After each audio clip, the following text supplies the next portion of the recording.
ang inireklamo sa isang pinaghihinalaang Pogo Hub sa Bagac, Bataan. Pero hindi lang pala ito ang natuklasang paglabag ng kumpanyang Central Park, kundi sangkot din daw ito sa iba't ibang uri ng scam at sports betting. Si Paul Montibon magbabalita live. Paul, magandang gabi. Ito si Kyle, hindi na ginawa yung magbabalita, yung mga ganunan mo. O sige, si Kyle, ito naman si Paul Montibon. O teka, ito, mamaya ipapakita ko. Ipakita ko muna sa inyo yung balita ng SMNI. Okay, na hindi binabalita ng ibang mainstream media. Mga malalaking mainstream media, asan kayo? May video po. Meron tayong nakuhang video. Huli. Huli sa CCTV. Tingnan ninyo. Mamaya.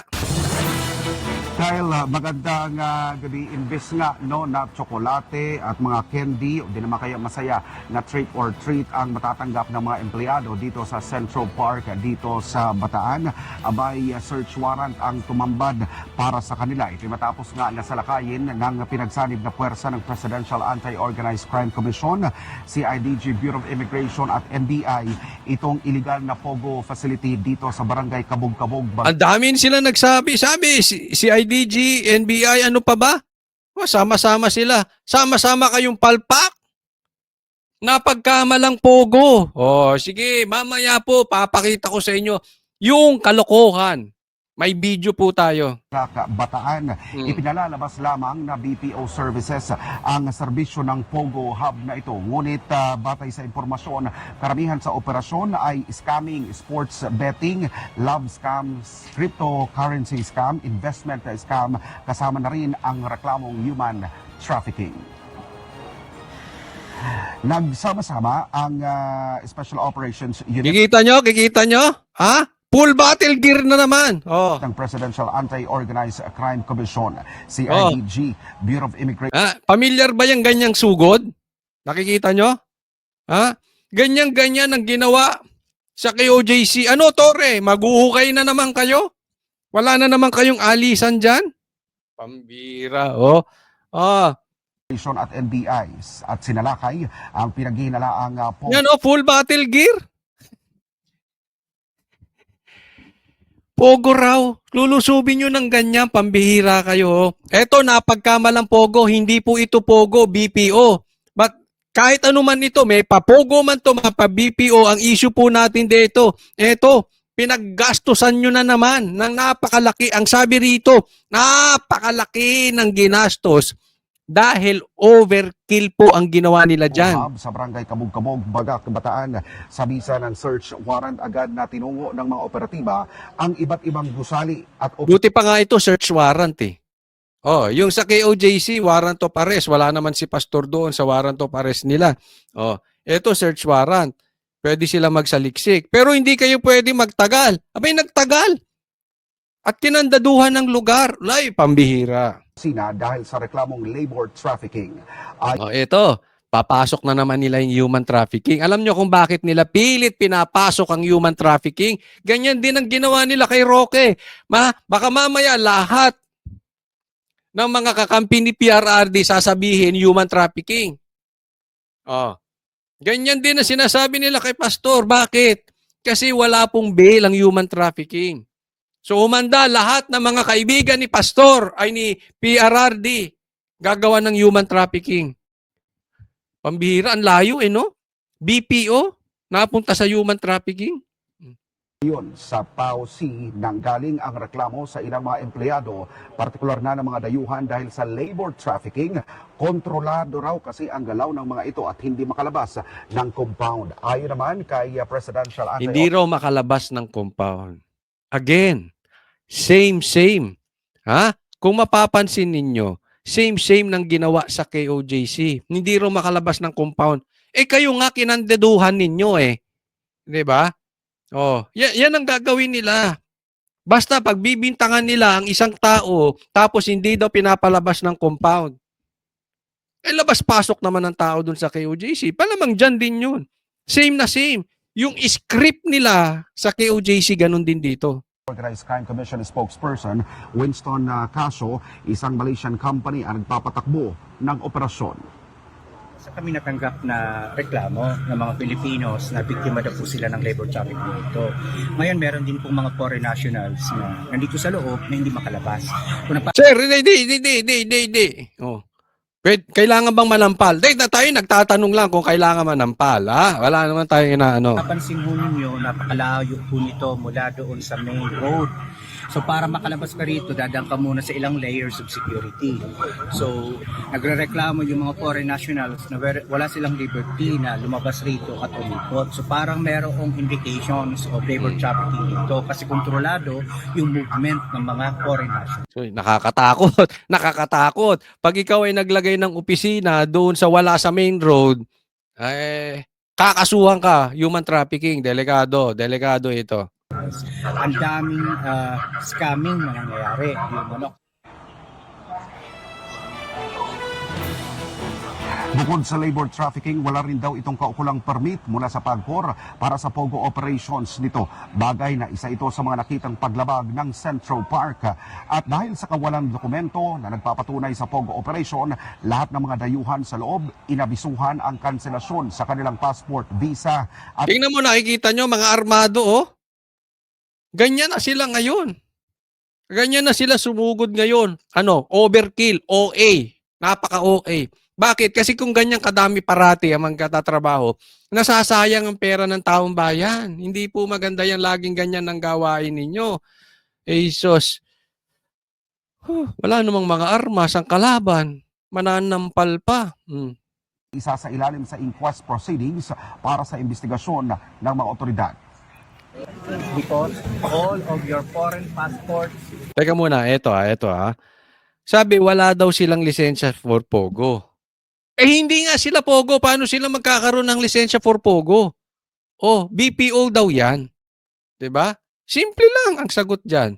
Pakinggan natin. all of your foreign visas, whatever visas you may have, 19 tourist visas or whatever, all of those will be cancelled. So that would make you all undocumented aliens. So on Monday, you would be inquested for immigration violation. Ito lang naman. Ito. Hindi ko pinagbibintangan si Sir. This is a different story. Wag po kayo mag-aano ha. This is a different story. Pero ibig ko sabihin, this is a possibility na baka mamaya mangyari. Kasi meron tayong nababalitaan na mga nagsasabi sa atin na minsan pagka meron daw nahuhuling dayuhan, kakansilahin ng passport. Tapos, ang bayaran daw dyan para mabalik at ikaw ay makabalik sa bansa mo. Makaalis ka dito sa Pilipinas ng maayos. Malaking bayad. Itong malaking bayad, this is millions. Millions po usapan dito. Okay? Ulitin ko, hindi po yan dyan. Nadidinig natin na matagal ng gawain yan. Kahit dati pa man din. Okay? So, wala tayo sa pinagbibintangan. Ang pinu-point out ko lang, baka mamaya mangyari dito. Kakansilain ng passport. Tapos, wala na tayong balita. Tapos, malalaman natin, naglagay na ng millions. Yun lang palang inaantay, tapos nakalipad na ron. Pabalik. 'Di ba? Parang ang dating, ang motibo ay hindi naman talaga investigasyon. Ang motibo ay ipitan. Para maglagay. 'Di ba? Ulitin ko, hindi tayo nagbibintang. Posibilidad lang po ang pinag-uusapan natin. Kasi nga dapat matagal nang iniiwasan sa bansang Pilipinas yan dahil nakakahiya po tayo sa mga ganitong gawain. I advise that on Monday, your lawyers, corporate lawyers, personal lawyers, whatever they may be present during the inquest to protect your rights. Ayan kasi meron ako. Okay, again, hindi dito si Sir pero nasubukan ko po kasi yan na dito sa KOJC na ito, sabi, papuntahin nyo, lawyers nyo. Alam mo ba ang nangyari sa KOJC? Kunwari, welcome ang lawyers, pero pinagdidemanda ang mga lawyers. Ibig sabihin, sa madaling salita, kunwari sasabihin on TV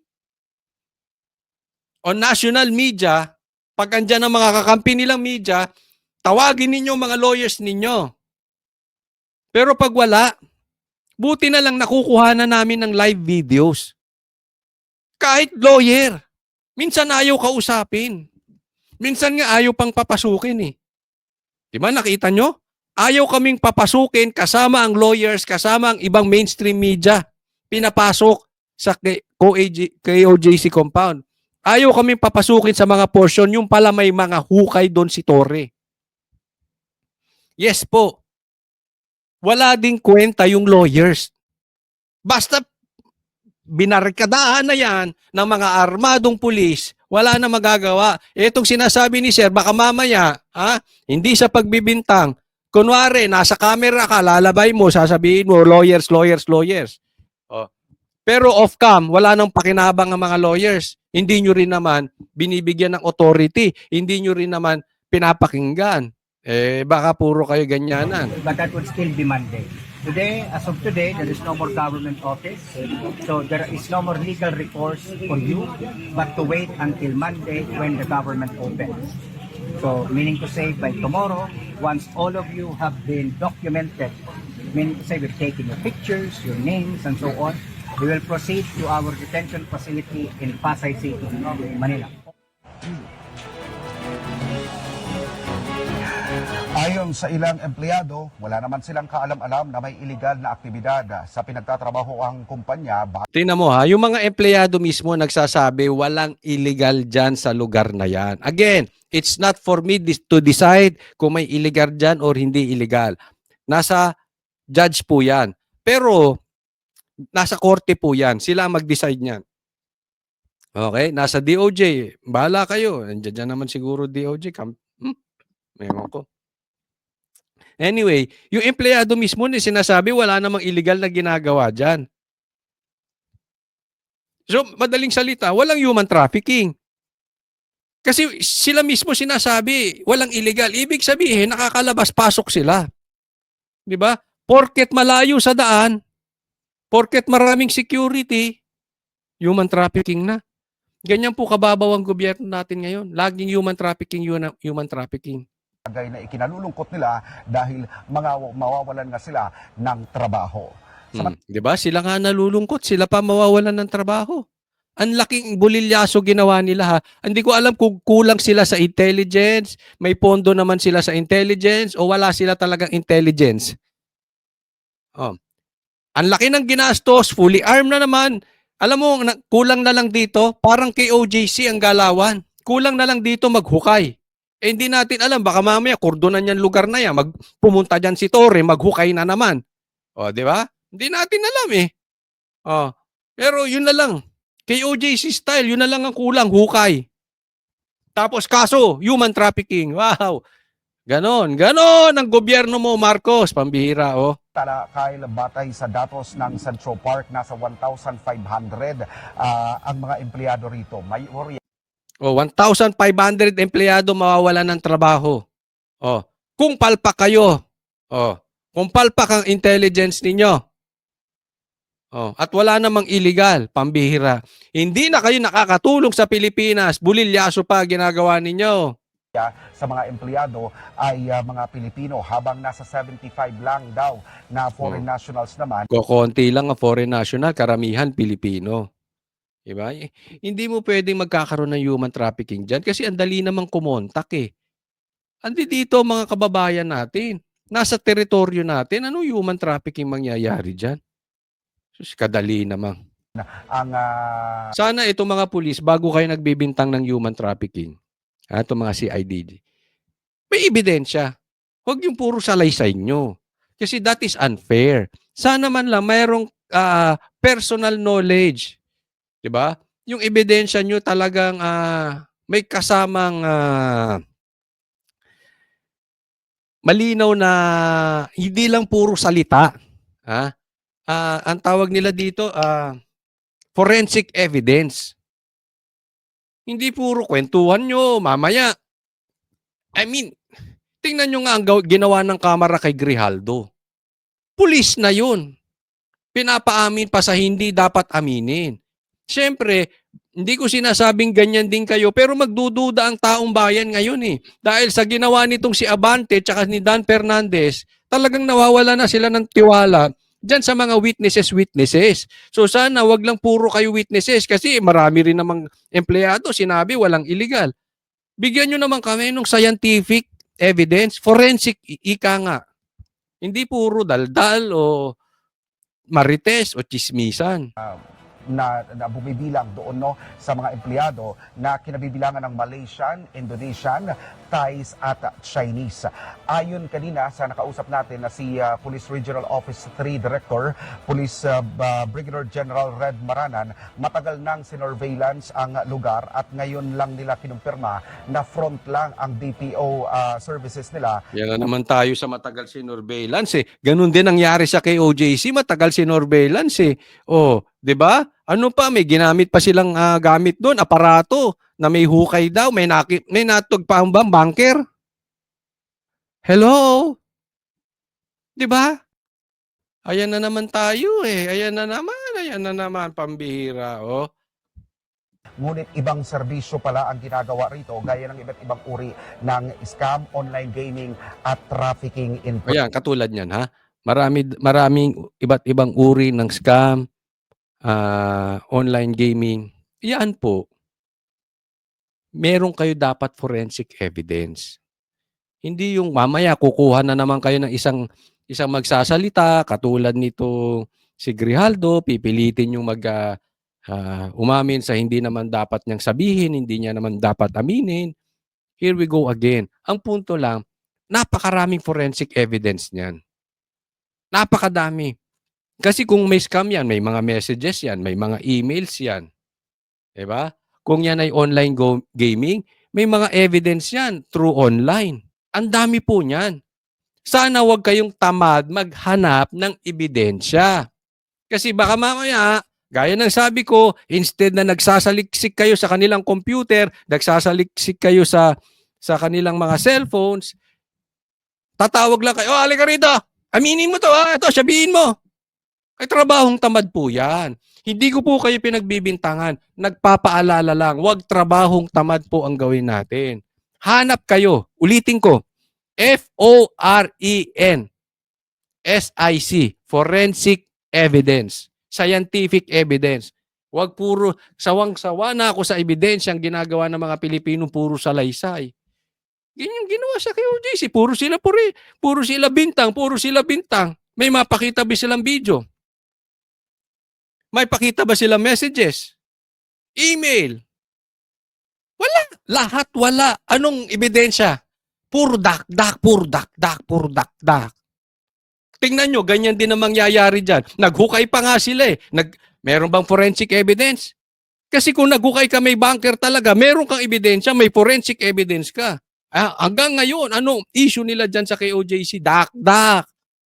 Kuha ng mga tiwalag na miyembro para magsalita. Wala na kaming tiwala sa ganyan. Sana dito, itaas nyo level. Kasi lalabas dito, malamang, puro na naman dakdak ang ebidensya. We want forensic evidence. Person. Sa nakuha nating impormasyon ay sa ngayon ay andito pa sa pantry ang ilang mga empleyado no, ng mga Pilipino. Pauuwiin naman daw ang iba na mga... Sir, baka hindi daw ayaw pauwiin. Sa news na yan, nandiyan pa sila. Baka mamaya maikulong ka dyan, mapagkamalang ka, tapos sasabihin nag-human trafficking ka. Alam mo naman, ang taniman ngayon eh. Tapos may kakalabitin dyan. Hoy, ayaw kong palabasin ng taga-SMNI. Mag-iingat ka dyan, sir, ha? Mag-iingat ka. Nako, baka mamaya yung mga galawang ganyan, delikado yan. Nasa bataan ka pa man din. Nako. Jesus. Ingat kasi hindi naman daw pinapalabas. Baka mamaya madamay pa yan. Alam naman natin kung gaano sila. Ay, nako, galit na galit nga sa media, sa SMNI at sa mga vloggers itong mga to. Bakit? Nagsasabing totoo eh. Hindi nila mag-anon sa liig eh. Pinoy workers dito sa loob, habang ang mga dayuhan naman ay madidetain lalo na kung mapapatunayan wala silang mga kaukulang mga dokumento. At itinakda nga sa Monday ang maging inquest proceedings para sa mga dayuhan. Sa ngayon, kung halimbawa tayo na ay aalis na dito sa venue, ay bantay sarado ito ng mga kapulisan, iba't ibang mga special units. Ako, parang KOJC. Oo, naalala ko may time sa KOJC, bawal pumasok, bawal lumabas. Oo. Ha? Tapos sasabihin nila, pwede, kalokohan. Andyan dyan, ang daming armado. Oh, ang dami naming live dyan. Nako. Unit ng Philippine National Police, pati ang military. Sa ngayon ay ongoing ang press conference sa panguna ng CIDG Director at iba pa ng mga importante na mga ahensya ng Philippine National Police. Dami, At mamaya-maya rin ang magkakaroon naman ng inventory doon sa mga nakuha ng mga ebidensya tulad ng mga gadgets, mga laptops na maaaring magamit. Sana lang, sir, ha? Masubaybayan natin yan kasi baka mamaya hindi na magsilayas siya mga yan dyan. Oo, pag dumating si Torre dyan, advice mo kami agad. Maghuhukay yun. Oh, delikado. Hindi na makalabas yung mga tao dyan. Pambihira. Oh, nako. Hindi na sila aalis dyan. Ha? Nako, Para mapatunayan kung ang lugar nga ba ay talagang sangkot sa iba't ibang klase ng mga illegal activities. O yan, puntahan natin ngayon yung video. Ha? Ay.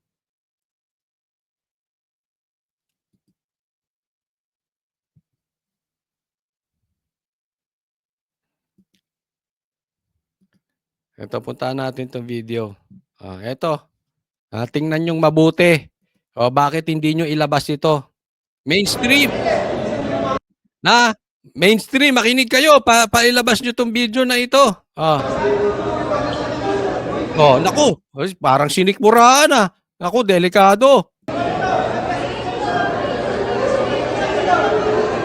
Kasama ba yon? Yung mga ganong sakitan? Wala. Pumapalagbas. Ako nagtatanong lang, may armas ba si sir? Nanakit ba si sir? Nag-resist ba ng arrest? Tatanong lang tayo, ha? Wala namang ginagawa. Hinihila-hila. Ulitin natin yun, ha? Ayun! Kinana! May ginagawa si sir. Bayolente ba si sir? Di ba? Yung mamang sinapak. Hindi ko alam kung sinapak yun, pinitik yung betlog o basta.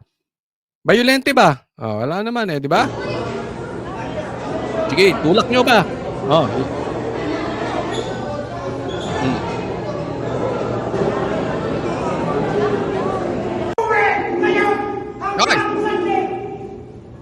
I have the right to hold you. Wala mo uwi. Wala mo yung pinuuwi. Pauwi ng order.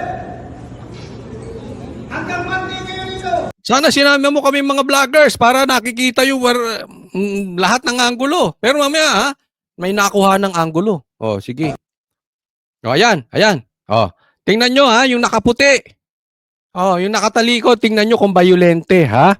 Kung meron ba siyang ginagawang masama, kung meron bang danger sa buhay nitong nakasombrero. Dinuro. Nako, nagtawag. Andun na yung mga security. Nilapitan. Nako. Delikado yung mga ganyan no? Yung maraming dumikit. Kasi dito wala pa Ayan, saglit. Ito.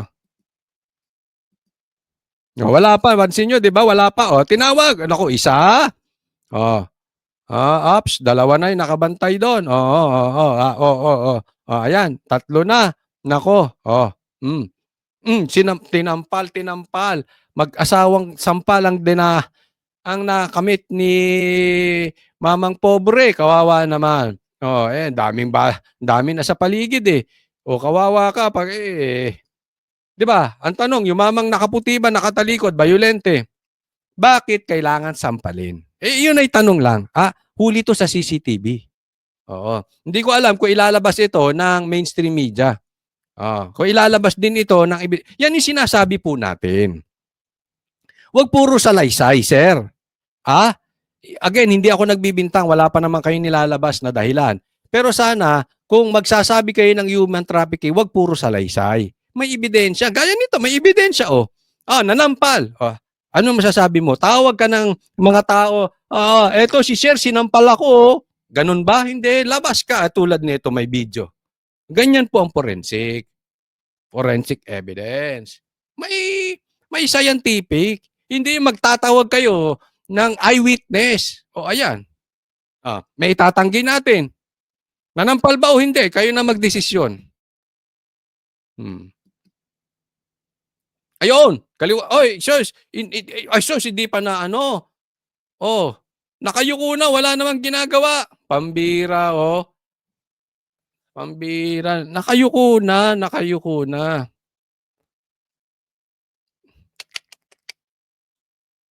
Ang hirap sa atin. Ang hirap sa atin. Anyway, kung may kasalanan si Sir, itong nakaputi, demanda nyo ng maayos. Huwag po natin ilalagay. Sa ito, paalala lang sa mga kapulisan, sa mga uniform men natin, huwag natin ilalagay sa kamay natin ang batas. Kasi meron tayong proseso. Hindi tayo panahon nung mga taga-bundok before. Meron tayong batas kaya nga may abogado. Do your research, do your intelligence, give us forensic evidence, etc., etc. Gawin natin yung proseso. Hindi yung ikaw na nang huhuli, ikaw na yung gumawa ng batas, ikaw pa nagpatupad ng batas. O di ikaw na presidente, ikaw na lahat, ikaw na. Hindi po tama yung ganyan.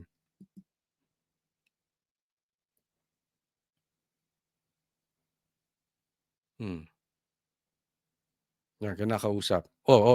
Ayaw talaga tigilan.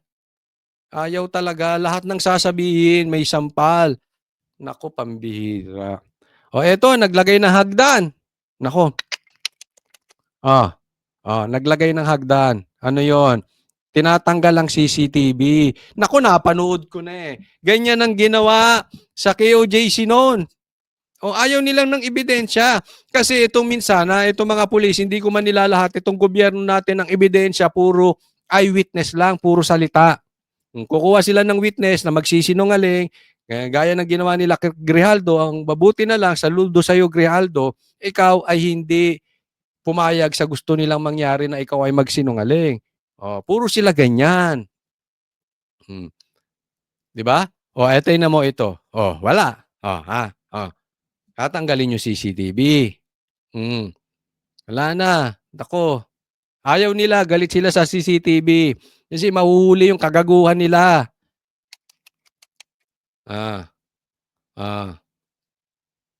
Ayan na. Backlash na yung mga CCTV, Di ba? Kasama ba yan? Sabihin, Sir, Coach Oli, mali ka dyan kasi search warrant eh. Kailangan nilang evidence yung CCTV kasi kung ano yung nakuhanan. Hindi po, mali. May mga CCTV ako. Meron po yung recording machine. Dapat ang kinukuha yung recording machine. Kung meron mang anomalyang nangyayari dyan, as their evidence. Ba't mo tatanggalin yung mismong camera? Wala kayong makukuhang ebidensya dyan sa camera. Hindi nagre-record yung camera. Yung record niya, wala dyan sa camera. Pambihira naman, Diba? So, ganyan po sila. Ayaw nila na yung ginagawa nilang kalokohan dyan. Siguro yung pananampal, ayaw nilang nakikita. Baka hindi lang pananampal nangyari dyan. Baka may sakitan pa. Wala na. Naku, dami. Kawawa naman. Paano, coach, kung totoong pogo yan? Tapos walang lisensya. Paalisin nyo. Okay lang. Huwag nyo saktan. Ikulong ninyo. Pabalikin nyo sa bansa nila. Mas maganda pa nga. Nang tumigil na yan dito. Kasi pag kinulong pa yan dito, baka mamaya may malagyan pa. bumalik yan, magpogo ulit. Di ba? Oh. Hindi tayo nagbibintang. Sinasabi natin, pinapalit natin yung possibilities. Kung pinabalik mo yan sa kanila, blinak mo na dito sa Pilipinas, yung possibilities na magpogo pa yan dito, malabo na. Oh. Pero paano kung hindi pogo yan? At BPO nga lang talaga. Di ang daming nawalan ng trabaho? Pambira kayo.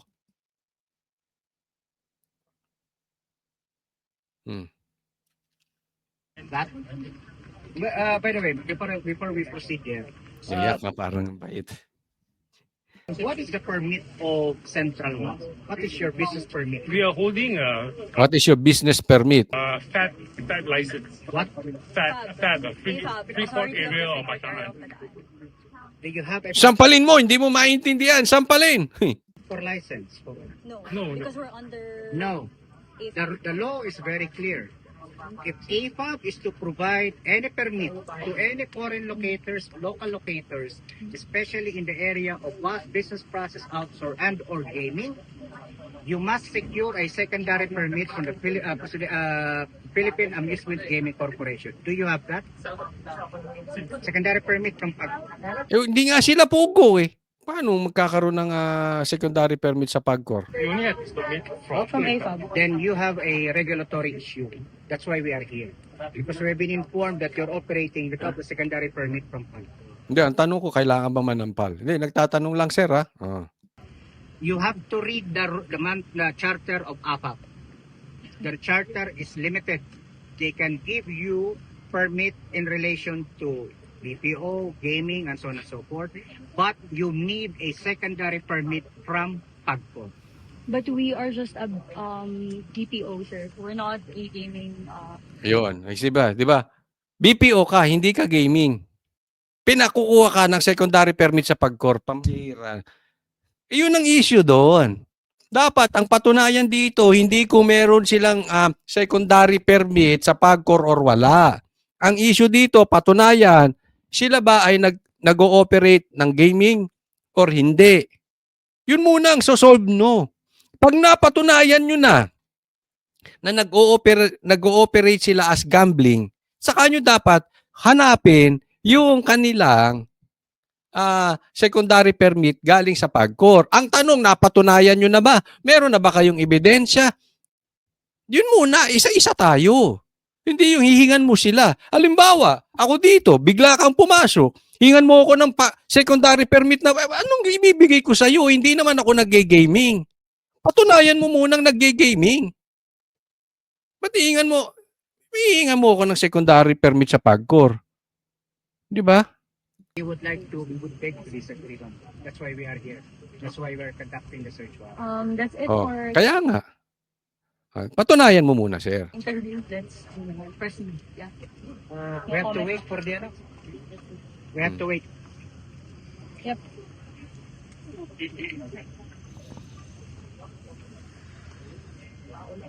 Tama, antayin muna. Ang panipin. Oh, hindi pa pwedeng hihingan mo sila ng pambira naman oh. Oh. Hihingan mo sila ng permit galing sa PAGCOR. May pambira kung hindi naman sila ganun. Nakakaloko tong mga ito calling mainstream media. Sana ibalita nyo rin to. Ilabas nyo rin tong mga kuha ng CCTV. Oh, necessary bang manampal? Ginawa ba yung proseso? May overkill bang nangyari? Hinold yung mga tao dyan, hindi makalabas. No? So, yan ba ay mga legal? Again, hindi tayo nagde-decide kung yan ay legal or hindi illegal. Hindi po ako korte, hindi po ako DOJ para mag-decide. Ipinapakita ko lang sa inyo nang sa ganon, dapat ito ay nasisilip. Hindi po pwedeng basta-basta na lang gagawin yung ganito, ganyan, ganito, ganyan. Hindi po pwede yun. Importante po na dapat ay nadagawa yung proseso. Ang batas po ay hindi nasa kamay ng mga uniform men. Hindi nasa kamay ng mga authority. Ang batas po ay may sinusunod na proseso. Until proven guilty, dapat ginagawa niyo yung due process. 'Di ba? So, alagad kayo ng batas. Dapat alam nyo paano ipapatupad yung batas. Tayo nagpapaalala lang at sana lumabas ang katotohanan dito. Huwag po kakalimutan, sa mga hindi ko pa po subscribe po. At i-like nyo po itong video na ito nang sa gano'n mas ikalat ni YouTube. Kasi po, maaaring ito hindi na talaga ibabalita ng mainstream media. Nakita naman nangyari doon sa KOJC, baliktad ang binabalita nila. Yung nakita namin sa loob, totally the opposite ng binabalita ng ibang mainstream media. So sana ikalat natin itong video na ito nang sa ganoon ay magkaroon tayo ng press freedom na patas na pamahayag kasi mukhang nabusalan ang ibang mainstream media. Huwag po kalimutan, maraming salamat po sa magbibigay ng super thanks. Thank you, God bless everyone. Para sa Diyos at Pilipinas nating mahal, Coach Oli po.